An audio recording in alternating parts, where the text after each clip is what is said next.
And also fuel is through the roof, and I have like 24 trucks, so that adds up. Yeah. That my fuel bill went up like I think $6,000 a month.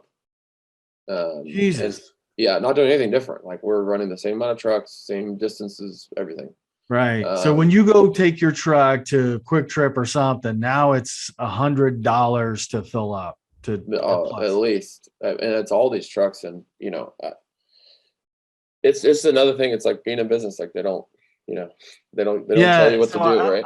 I'm like picturing this in my head. So there's a bidding war for good workers, Hmm. 18, 19, $20. There's prices of gas and expenses just going up. Hmm. How are you keeping up, like charging more? And is Yep. there elasticity when you say, "Hey, customer, I know we charge you this month, but inflation just went up 8% in May, June." So That is a good question. So I kind of all my contracts are they're 30-day contracts technically, but they're technically, really sticky. No one gets rid of you. It's kind of like a Netflix subscription. You can get rid of it anytime you want, but how many people really do? Not many people. It's kind of the same mentality. It's yours to lose kind of thing. if you screw up, make mistakes, dent a car, You got to like not show up. I mean, that's like how you lose them. yeah, But when gas went, and so I'm in Orange County, California, and gas went from $4, which I was like, oh, this is like not cheap. When it went up, started going up to that 5.50, $6 range, I was like, you know what? My gas bill has gone up $6,000. I'm not going to take a 6 grand bath on that. So what I ended up doing was, I mean, I just made this up.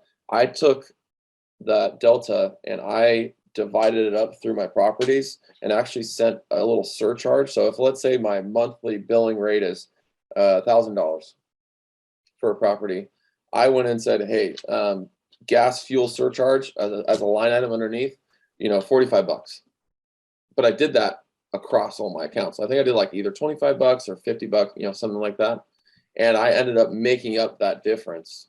And even my girl who runs my office, who's great, she's like, Mike, are you sure? Like, it's going to make these people mad and, all this kind of stuff. And I'm like, listen, I'd rather deal with 4 or 10 of the 200 people that we do work for calling me and crying, or maybe one leaves or what. I'd rather deal with that than take a 6 grand bath and continue to like, that's every month. That's not like a one-time deal. yeah, no kidding. So we did that, and I had only one person even say anything to us. And he was like, hey, is this temporary? I'm like, yeah, until gas goes back to a normal rate, which should, I don't know, $4. Um, Yeah, so, for at least another 3 years. so, Yeah, it ended up being that I think we end up billing like $6,500 more just on these little fuel charge deals, but they're spread out. So, the client's like, yeah, $50. I get it. Gas is crazy. No, not a big deal. Like, no problem. yeah, But, if you don't do it, like you're just gonna lose money. Like you're just not gonna make it. So that's how I've kind of kept up with it. And we just did our cost of living increase. I think we did like 4.5%. It's you know, you're battling a lot of different fronts, you know what I mean? But I think that's any business. I don't think yeah. that's unique No, to that's what I'm doing. yeah.